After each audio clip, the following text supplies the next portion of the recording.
Eating fish is a major part of the history of fishing, and even to this day, most anglers will still eat at least a few of the fish they catch. But which fish do we eat? How do we transport them? How do we prepare them? How do we store them? That and more on this episode of Fishful Thinker, the podcast. I'm Chad LaChance, and you're listening to Fishful Thinker, the podcast. All things fishful, all the time. I've got a confession to make, people. I like to eat fish. I make no apologies for it. I believe that eating fish and game should be part of the angling and outdoor lifestyle in general. And I like to eat fish. It's just all there is to it. I will harvest and prepare them to the best of my ability. I will transport them with care. I will do all of those things. But at the end of the day, I'm going to eat some fish. If you're a pure catch and release guy, good on you. Knock yourself out, let them all go. Hope you feel good about it. I, on the other hand, have no problem eating some fish. And for those of you that do like to eat fish, let's talk. First of all, which fish do we eat? Well, there's an old saying that the rancher doesn't eat the prize bull, and selective harvest is basically how I determine which fish I'm going to eat. If I'm dealing with something like a population of bluegills that are highly prolific, maybe white bass, something like that, I will harvest however many I need of those for a meal within the bounds of my limit. If I have the ability to harvest more than I need for my meal, I'm not going to keep them. I'm not going to keep my limit just because it is my limit. And the reason being is I don't like to freeze fish. Frozen fish is never as good as fresh fish. And you're going to hear me say that a lot all the way through this whole podcast. Fresh fish beats frozen fish every time. Having said that, if you can't eat fish right away, you need to freeze it, and we'll talk more about that here shortly. When it comes to trout, in my home state, trout are basically a put and take fish. They're stocked all over the state in reservoirs and lakes around the Front Range and all over the state. Those fish are not going to reproduce, despite what you may see. You may see them even in places like North Park or the Laramie Plains Lakes. You may see them going through their motions on the bank. But I am assured by several different biologists over several different years that they will not reproduce successfully. They'll go through the motions, they'll look like they're gonna, no baby trout will come of it. Those fish are put and take fish. Now, that doesn't mean you want to take them when they're little. Maybe you want to grow them up till they're nice and fat and they're better to eat. Totally get it. But again, they're not going to reproduce. So you shouldn't feel bad about keeping a couple of stock or trout. Now, I'm not saying you need to go to a high cirque lake in Rocky Mountain National Park and keep cutthroats. That's going to be a bad juju right there, guys. So understand that the fish you catch, it really comes back to how did they get there, and will they reproduce while they're there? Same thing with walleyes in the state. The overwhelming majority of them are stocked. If they're in the perfect eating size range, say 12 to 16 or maybe 14 to 18 inches, well then yeah, keep a couple of them. Again, you don't have to keep your limit every time you catch them. If you have enough for a meal, fantastic. I mean, if you're trying to save up for a fish fry or something, I totally get it. Put some of them in the freezer. Just understand they won't taste as good. For me, it's harvest what I can eat on that given day. But I'm not here to preach to you guys about selective harvest. If you're dealing with the ethics of it, reach out to the biologists and ask them, can this lake sustain some harvest? Will this river take some harvest? Or is this going to be bad juju? They will clearly tell you. And in my experience, the overwhelming majority of the biologists will tell you, yes, go ahead and eat some of the fish. Maybe not the biggest fish, definitely not all the fish, but go ahead and eat a few fish. Keep in mind, if you are pregnant or may become pregnant, and I'm not a doctor and I don't even play one of those on TV, I just fish. But mercury is a real thing. Look into that, and you're going to find out that there's mercury in a lot of the lakes that you fish, and maybe a minimal number of fish meals per month would behoove you on that one. Again, I'm not going to preach to you. Let's talk more about the actual process of harvesting a fish, okay? In a perfect scenario, I'm in my big Ranger boat and I have a live well, and I'm going to take a walleye, and he's perfect eating size, 18-inch walleye. Man, oh man, it's nice cold water. That's going to be delicious. I'm going to put him right in the live well, especially if the water that I'm in is cold for that species. So in a live well situation, the fish will stabilize from the fight and their blood chemistry will come back, and they should theoretically do just fine in your live well. Keep it pumping. Preferably your live well is cold. That's how I would prefer to keep fish alive, or keep fish if I'm going to take them home. That's great, but not everybody has a big fancy boat. So if I can't keep them alive, then the next thing I'm going to do is immediately dispatch them and put them on ice. If I have any chance that I'm going to be out harvesting fish on purpose, there will be a cooler and it will have ice in it, and it will be very close by for me, because really, just like in the case of a professional fisherman, they're going to harvest that fish, put them on ice immediately. And the faster you can cool the flesh down, the better off it's going to be. I don't want to freeze it, but I want that fish to get very, very cold as soon as possible. So if I can't put them in the live well and keep them alive until later on, then I'm going to immediately dispatch them and put them on ice. I am not a fan of putting a fish on a stringer, and particularly if the water is warm. We've all had those classic stocker trout that are mushy and yucky. You caught him in 65, 68 degree water in a reservoir somewhere in Denver. You put him on a stringer. He flopped around till he died in shallow, warm water, which is even warmer than the water you probably caught him in. He, in the process, got all kinds of dirt in through the gills and that kind of thing. That is not going to be a good eating fish. That fish would have been a lot better if you'd have gonked him on the noggin and split the isthmus to let the fish bleed out and put him on ice. What do I mean by split the isthmus or let the fish bleed out? The part of the fish that comes together at the point of the jaw underneath, where the gills all come together on the bottom side of the fish, is known as the isthmus. If you cut that and you completely detach the bottom of the gills from the jaw, I typically do that with a fillet knife. And in my case, I will carry a field bone. It's an outdoor edge knife. It's a folding fillet knife. I can stick it right in my pocket because it's a fillet knife that folds, so it's safe. Easy to put in my pocket. I will take that and I will literally slice the bottom of the gills out of the fish and disconnect it. That will allow that fish to bleed out in the span of about 10 seconds. And then you can put it directly on ice. If I've stored fish in a live well and I've been riding around in the boat all day and they're still alive, the last few minutes before I put the boat on the trailer, I will do the same thing. I'll pull those fish out. I will slice that isthmus all the way through, whether it be a walleye or a trout or a kokanee salmon or anything else. Slice that all the way through, leave the pump running on the live well so that they don't end up sitting in the live well with their own, fluids running all over.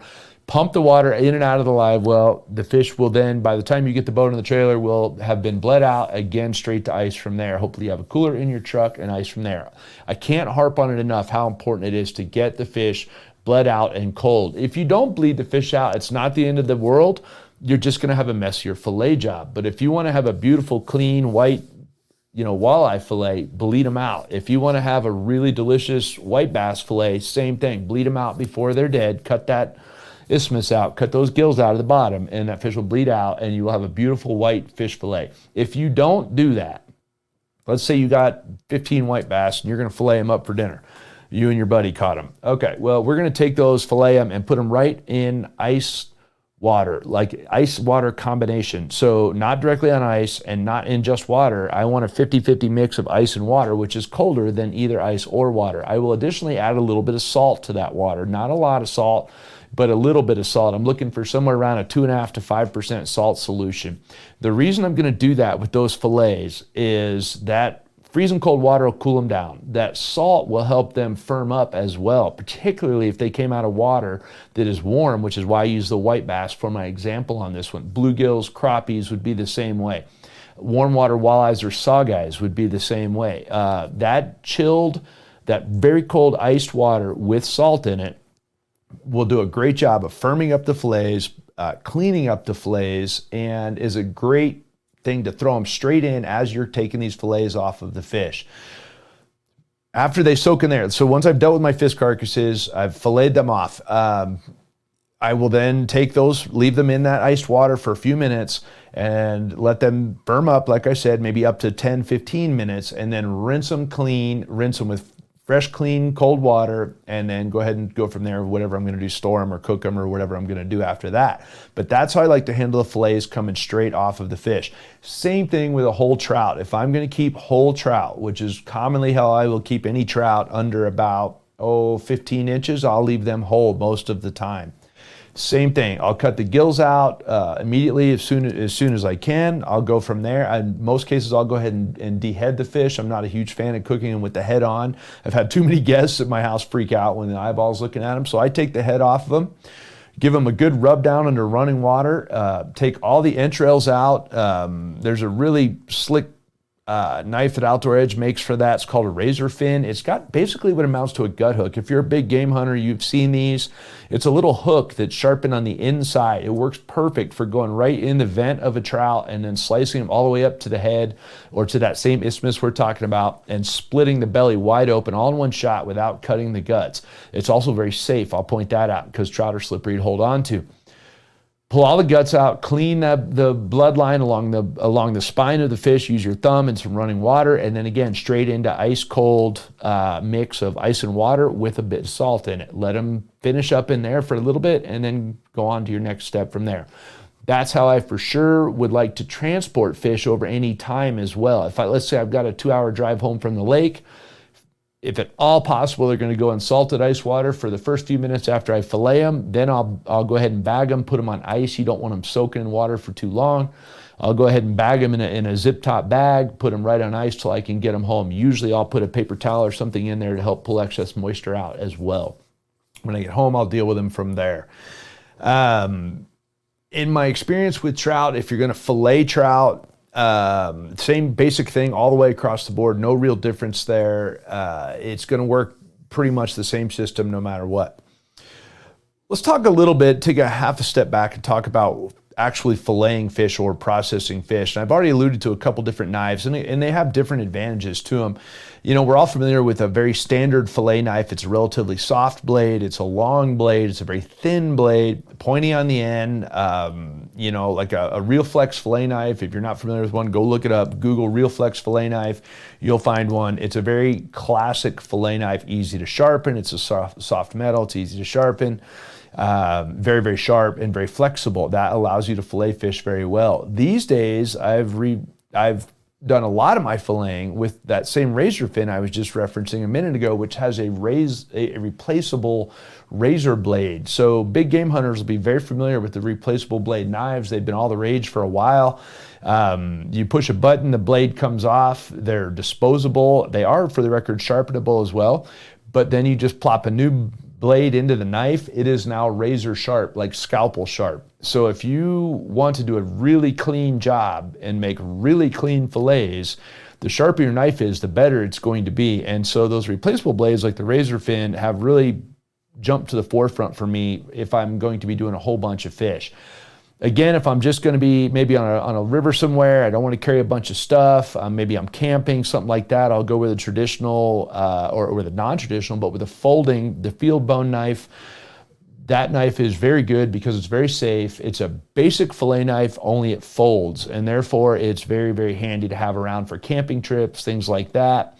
And I'll use that knife. But when it comes to filleting fish for me, if the fish particularly has been bled out, as I talked about earlier, I like to start at the top of the back and work my way down. I don't like to fight the rib bones on anything like a walleye or a sawguy or a white bass or a wiper, anything like that. If it's a trout, I'll slice it right through all the rib bones and everything. Trout have much smaller bones. I'll slice all the way through and then trim the rib meat off. With a walleye or a wiper or white bass, I'll go down from the back and I'll follow the rib cage around on the outside of the rib cage, and that's where that really sharp razor fin comes into play to help with that situation there. Walleyes, always I like to salvage the cheek. If the fish is somewhere 16 to 20 inches, there's a little small, maybe quarter-sized piece of meat right on the cheek. A lot of people say that's a delicacy. I don't know that it's any better than any other part of the walleye, but it's certainly edible and there's no point in not keeping it. When it comes to carcasses, if I'm at my house and I have the opportunity to do so, I will always take the fish carcasses minus the entrails. I will submerge them in cold water in a big giant stock pot and I will cook them down and I will make fish stock with it. And I might add a little bit of celery or carrot or some other things to it, just depending on how ambitious I want to get. But if you take fish, the head, the spine, the skin, all of that, cool, bring it to a bare simmer and let it cook until it reduces all the way down and the bones are just falling apart, strain all that out, reduce it down some more. You have a very good fish stock, which is good for any sort of a soup or chowder or a sauce you might be making. Very, very good. I hate to waste any part of a fish. That's an excellent way to use it. The other way, and this sounds gross, but if you happen to have a dog, putting carcasses in a blender, a purpose set aside blender, put the carcass in the blender, blend it up into a paste, and a little dollop of that on your dog's food is fantastic for his coat. They will love it. And my Labrador, you can take walleye skin and just straight freeze that skin. I'll throw it in the oven for about 2 minutes and then freeze it. And he loves that skin as little snacks. And again, it's very good for him. So other ways to keep from wasting any of your fish right there. The skin, the bones, the head, all of that is excellent for making stock. All right, so we've filleted our fish. We talked about how we're going to make those fillets firm and clean by the salted iced water. How do we go about cooking them?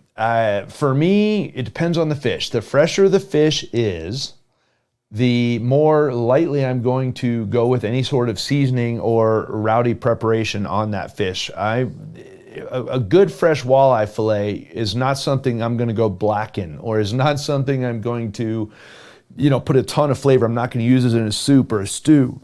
I'm not going to do anything like that with it, because it's going to be a very delicate, delicious piece of fish like it is. It really doesn't need anything other to make it very tasty. A little bit of salt, a little bit of pepper, a little bit of acidity of some sort, a little squeeze of lemon juice, and throw it in a skillet. Absolutely delicious. Maybe a touch of paprika if you're really, feeling crazy. Absolutely delicious that way. You do the same thing, stick it under the broiler for a couple of minutes, just a couple of minutes. The biggest thing is do not overcook fish. As soon as it starts to flake, and I mean as soon as you can flake it with a fork, pull it, because it will continue to cook. It's like eggs in that regard. If you leave it in a hot pan, it will continue to cook. And so you need to pull it out of the oven, out of the pan, whatever it happens to be in. Keep in mind, fish can be served at room temperature and it's still delicious, or very close to room temperature. So you're better off pulling it out of the oven and letting it rest than you are to let it overcook at all. So you don't want to overcook fish. The worst thing you can do to fish is overcook it. And to be honest with you, my favorite fish is sushi, but that's a whole nother conversation for a whole nother deal, because we should not be eating sushi out of fresh water. So fresh walleyes, fresh bluegills, crappies, white bass, anything like that, I would like to go with simple as possible. If I'm going to fry them, I'll probably do it with a very simple tempura type batter. If I've got to have a classic fish fry, and I've been catching fish and storing them in the freezer for 2 weeks so that my family gets here and we're going to have a whole bunch of people and we're going to eat a bunch of fish. Fantastic. Love that idea, but the fish has been frozen. In that case, I will most commonly put a little bit more flavor into my batter of my fish, or my breading, or whatever it is I'm going to fry it in, or however I'm going to cook it in general. I will add more and more flavors too. The longer the fish has been frozen, the less quality you're going to get out of it, and the more chance that you're going to have a better result by adding more flavor to the fish. So in other words, more acidity, more salty, more herbs, whatever the case might be. That's what you want to do with it if it's been frozen for a long time. But you're very fresh, the freshest fillets you have right off the walleye, man, the less you do to it, the better. I'll tell you a really good trick. Brush it with a little, take your walleye fillet right off the fish, best one you got. You chilled it down like we talked about. You patted it totally dry. It's ready to go. Brush it with a little bit of mayonnaise, and I mean just a thin coat of mayonnaise. Hit it with salt and pepper, a little bit of paprika. Throw that thing on the grill. The mayonnaise will keep it from sticking. It will add an excellent flavor to it as well. Flip it over as soon as it's less than halfway cooked. Let it finish on that side. As soon as you flip it, give it a squeeze of lemon juice, and I mean just a light little squeeze of lemon juice, and eat it. I'm telling you guys, it's one of the absolute most delicious things you're ever going to eat when it comes to fresh fish, to do it that way. And it's extremely simple.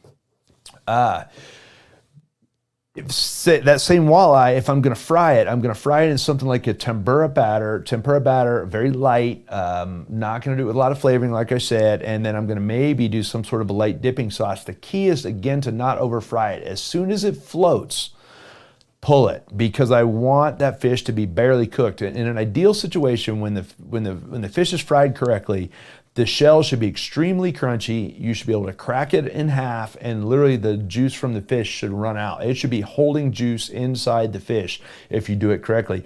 Incidentally, when you pull fish out of the fryer, put it on a rack a wire rack, not on paper towels or not on newspaper or anything like that that's going to hold that oil, because as soon as that stuff holds the oil, then it's going to feed it back to the fish and make it, or back to the breading and make the breading mushy on whatever side you set it on. So for me, it needs to go right on a rack, and the rack will let any excess oil drain out of it. And as with anything else you take out of the fryer, a little bit of salt right on it, right when it comes out of the fryer, when it's still screaming hot, is going to be very important. I tend to fry fish right around 350 degrees most of the time. The only key is that the sizes of your fillets be the same, at least per batch that you are frying. So if some of parts of your fillets are thicker and some are thinner, which is totally understandable, separate those, cook the thick ones separately than the other ones. So do a whole batch of thick ones and a whole batch of thin ones, and that way you get your consistent cook times down. But again, as soon as they float and they've got a good hard float, they're done. Pull them out and set them on a rack, salt them, and let them go about that ways. Let's talk a little bit, because this is a point of contention with guys with white bass, because I love fried white bass. And there's one way you can mess up fried white bass and striper or wiper or anything like that. And that is the quote unquote red meat, or the bloodline that occurs along the lateral line of the fish. It's dark red meat. The reason that meat is dark red is it contains more blood and more nutrients and more oxygen. That will render, that dark flesh will render if it's going to be exposed to direct heat. So what do I mean by that? If I'm going to put it directly on a grill with no anything major on it other than maybe a little bit of oil or butter or the mayonnaise like I mentioned before, that meat will literally render off. So that little bit of red meat that's on there on a white bass or a wiper will render if you expose it to direct heat. Same thing if I'm gonna make, maybe I'll blacken that, okay? I'm gonna hit it with a bunch of blackening seasoning, throw it straight in a skillet. Same thing, that direct heat will render that red meat off of it, and it therefore won't have that fishy taste that you associate with it. Conversely, if I take that red meat and I encase it in batter, leave it on there and encase it in batter and fry it, well, I'm going to get a pungent bite of fishy flavor. If I cook that red meat into a chowder or a soup, again, I'm going to get a muddy flavor from the red meat, not something you want. I don't like to waste meat, and I'm familiar with the fact that there's a lot of nutrients in there. So for me, my plan, if it's on there and I'm going to do anything else, I'll leave it unless I'm going to aforementioned cases of encasement batter or submergent soup or something like that. Since I mentioned soup, if you're going to make some sort of a soup or chowder, get that chowder 99.5% done before you add fish to it. Same with shellfish in most cases. That stuff will cook extremely quickly, and the rest of your chowder or your soup needs time to build a flavor base and build its depth of flavor, and for you to layer it on and all the good stuff that goes into making a chowder or a soup. When all of that's built, when your chowder is almost done, everything's ready to go, the potatoes are done, everything's looking good, then my chunks of fish are going to go in there, and I'm going to leave them in there just long enough till I can break one of them with a fork or a spoon. And then I'm going to pull my chowder and it's done. The same thing with any sort of a soup. As soon as you can break those pieces of fish apart, they're done. And it's obviously going to take a lot longer for the potatoes and everything else in there to cook. So you don't want to add the fish until the very end. Now, to build the flavor base, hopefully you reserved the carcasses and you made fish stock. But if not, you can buy fish stock, you can buy clam juice, you can buy shrimp stock, you can buy seafood stock. You can make your own stock from shrimp shells or crab shells or lobster shells or anything like that very easily, and that will build the depth of flavor that you want to have in that chowder. So maybe I'm going to make walleye chowder. Okay, I'm going to make fish chowder with walleye. Well, I've got some walleyes. I filleted them. I took those carcasses and I simmered them in water, as we talked about. Just put them in cold water, brought it up to a bare simmer, cooked the water all the way down, strained it out. Now I've got that stock. That stock, along with cream and milk and whatever, will be what I'll use for my base. And then I will add back the walleye at the end, the actual fillets at the end of the cooking process, to put them in there. That way it tastes, the depth of flavor is there. It tastes like seafood chowder all the way through, even though the fish was added at the very, very end. Really important. And just for the record, with that case, that would have been frozen walleye. I would have made that stock ahead of time and froze it, I would have also froze my fillets ahead of time, and then I would have made chowder later. If I had a fresh walleye, I wouldn't make chowder with it. I'd do something more classic and more delicious. Speaking of freezing, if I am going to freeze fish, in my opinion, the best way to do it is to freeze it in water. So I will put a tiny bit of salt in the water. I want the fillets chilled all the way down. So in other words, take your fillets, they've already been in the ice water we talked about. You rinsed them off, you patted them dry, you put them in a single layer in the fridge and let them cool all the way down and make sure they're as cold as they can be. The water you're going to freeze them in needs to be as cold as it can be as well, because if you don't freeze them quickly, they will absorb water and get mushy. So if I'm going to freeze fish for a future use, I will chill the water, I'll chill the fillets, then I will put the fillets in the water, seal up the bag, and get it in the coldest part of the freezer as fast as I can possibly do it, and get them to freeze as hard and as quickly as they can. That will help you a lot. If you have a vacuum sealer, that's even better, a vacuum bagger, because the enemy of fish is, same with anything else in the freezer, is freezer burn. Freezer burn is an evaporative loss of moisture from the fish. If you encase it in water, you won't have that. If you're going to put it in a vacuum bag, again, you don't have the evaporation. The key is to suck all the air out of it with the vacuum and make sure that you get a good seal on the bag. A small bit of moisture absorber in there, like paper towel, will help with that as well, that you go ahead and suck in the bag with it. But at the end of the day, a freezer bag like that, or a freezer situation, a vacuum bagger is a fantastic way to keep fish. If I want to freeze them for individual portion use later, which is typically how I'm going to do it, I will freeze them in smaller batches. Or I will even individually freeze the fillets in ice in small containers, and then take those ice containers, put them in one bigger container, and again try to contain evaporative losses. In no case is fish in my freezer more than about 6 months for any reason at all. And if I do get fish that freezer burns that I've deemed to be inedible as far as eating it straight, I will add it to fish stock that I'm making and cook the flavor out of it that way, and it works fine for that. I don't let it ever go to waste. So that's important. Couple of quick tips for whole trout, because in my opinion, whole trout are delicious. A lot of you don't like whole trout. I fully get it. If I've got stocker trout, trout that's been in the lake not long enough. In other words, not long enough to feed on normal stuff and get the flavor of Purina trout chow out of his system. So if it's still got hatchery looking marks on the fins and stuff like that, it's not going to be a very tasty fish no matter where it came from. Once it's been in the lake a year and eating a normal diet, well, then all bets are off. But if I'm going to cook stocker trout and they're still close to stocker size, typically I will behead them. I will cut the entrails out of them, split in the belly like we talked about with the razor fin, and then I'll soak them like we talked about in the salted ice water to get them going while I'm working on my brine. But typically I will give them an actual brine in that situation. So there I want a solid 5% solution, maybe with a little bit of acidity or white wine or other things in it. And I'll soak them in that for maybe 4 hours. Most likely I'll probably score the skin as well, like do a score that goes halfway through the flesh on each side, perpendicular to the spinal cord of the fish, to allow that brine to really soak into the fish. And that way the flavor of stocker trout kind of goes away and you end up with really delicious fish. Then I'll go from there and cook them whole. The reason I like to cook trout whole is they have a lot of body fat to them, and that fat is under the skin. And if I can cook them whole and render that fat into the flesh, A, I've got a more nutritious fish, and B, I've got a very tasty fish as well. So whole trout are one of my absolute favorites from that standpoint. If I'm going to cook them whole, a lot of the time I will either put them in a roasting pan or something I can cover them in. I will add some sort of liquid and some sort of acidity. So white wine is a good call because it's liquid and acidic. A little bit of fat as well, butter or oil, something like that. And typically some onions or something to add a little bit of a flavor base to them.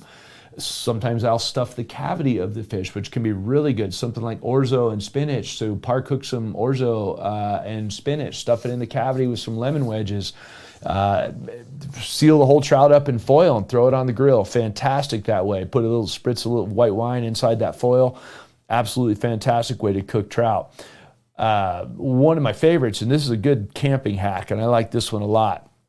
take foil with you to go camping. If you're going to go someplace where it's got brookies especially, and you may be familiar with, you can keep a lot of brookies as long as they're little. Brook trout tend to overpopulate quickly in the state of Colorado. They have very liberal harvest regulations because of it. They're one of the best fish you can eat because of it, because they're also highly competitive against cutthroats and everybody else. And if you end up with too many brookies, you end up with a lot of baby fish, and we don't want that. We want to have a balanced population of fish. So eat a bunch of 10 or 12-inch brookies. They're delicious. Like, split them, behead them. You're camping. We're talking about camping here. So you're not going to be able to have all the ice and all the other wonderful things we're going to do with that. I'll carry aluminum foil, and I will carry some of those little butter packets like you find at Kentucky Fried Chicken or some place, fast food place like that. Okay, they're not butter, I get it. It's not actually butter any more than margarine is actually butter, but they're easy for you to pack in your backpack along with a little bit of foil. And you'd be surprised with a salt packet, fast food style salt packet, pepper packet, a couple squeezes of those butter packets, and a piece of foil, and a fresh brook trout will taste like on a campfire. Very, very simple. Behead the fish, get the entrails out, scrub them as best you can in running water, in the creek or wherever. Hit them with salt and pepper throughout all of it you can. Squeeze that butter directly in the cavity.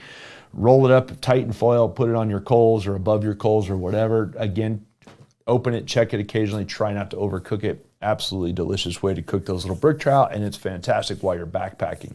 No dishes either. Pack out your trash, people. Trying to think what else I should tell you guys when it comes to eating fish, because I eat a lot of them and I like them a lot of different ways. I think my favorite way of all to eat fish is probably blackened. Blackened fish, for whatever reason, is universal. It tastes good. Just for the record, I am a fan of blackened ribeyes and blackened venison steaks and blackened anything else because I like the flavor that blackening lends to fish. Same way we process filet all the way through. The cold water, the ice water and the salt, blah, blah, blah. We rinsed them dry. We put them in the fridge. We let them get good and cold. They're completely patted dry. I'm going to use clarified butter, and I'm going to brush that fish with clarified butter. If you want to use whole butter, that's fine. Melt the butter, brush the fish with the butter, don't put it in the pan. If you put the butter in the pan and the butter doesn't burn, your pan is nowhere near hot enough. This is where you need your cast iron skillet, and that thing needs to be hot. It can't be warm. It can't be kind of hot. It can't be hot like your mom used to do it hot. My mom used to call it a hot skillet. I love my mom, rest her soul. It was lukewarm at best and nothing actually browned. I'm talking about a pan needs to be screaming hot. And I like cast iron for that because it's got very good thermal momentum and it's very thermally stable, and therefore cast iron skillet's perfect for blackening anything. Do this outside. Unless you have a restaurant quality range hood, not your microwave range hood, you need to do this outside. Do it on the grill, whatever you got to do. Get that pan so hot that it almost starts to turn a lighter color, and brush your fish directly. Season it extremely liberally. In my experience, it's a lot of different blackening seasonings out there. Some of them are too salty. Check them ahead of time. It should not be salty. It should be spicy when you taste it before it's on the fish. Because when I sprinkle it liberally on the fish, on the clarified butter, which went straight down on the fish, and then straight into that screaming hot skillet, it should make a tremendous amount of smoke as soon as you do it, like a tremendous amount of smoke. That burning of those spices is going to make them sweeten up, so to speak, in the same way that grilling a jalapeno makes it less hot. It's going to soften the blow of the heat, and it's going to be almost crunchy on the outside. If it takes more than about a minute on each side, your pan was not hot enough. It should be very hot. And then a minute on one side, flip them over onto preferably a part of the pan that did not already have fish in it so that it's still hotter. Going to smoke a bunch on that side, pull the stuff off, squeeze a lemon on it. Absolutely delicious. Again, probably my absolute single favorite way to make fish, because I can do that with my freshest fish, my oldest fish, or anywhere in between. You can do it with salmonids, which are more red meat. You can do it with white meat like a walleye or a wiper. Blackened fish is awesome. The biggest thing to it is your pan has to be very hot, and you need to put the fat on the fish directly, or just for the record, the ribeye steak or whatever else it is you might be blackening. that's my spiel, guys. Eating fish. If you have questions, fishfulthinker.com. Shoot us an email there. Would love that. If you go to our YouTube channel, there is lots of fish recipes, lots of cooking on there. I love to cook almost as much as I love to fish. Almost, not quite, but almost. And we have a lot of cooking videos up there. We'd love you guys to check those out. Give us a subscribe if you would. And of course, that Fishful Thinker on Facebook and Instagram. You can book a guide trip with us at fishfulthinker.com as well. So that's this week's podcast. Thanks for listening. Go eat some fish, and we hope we'll hear you next week.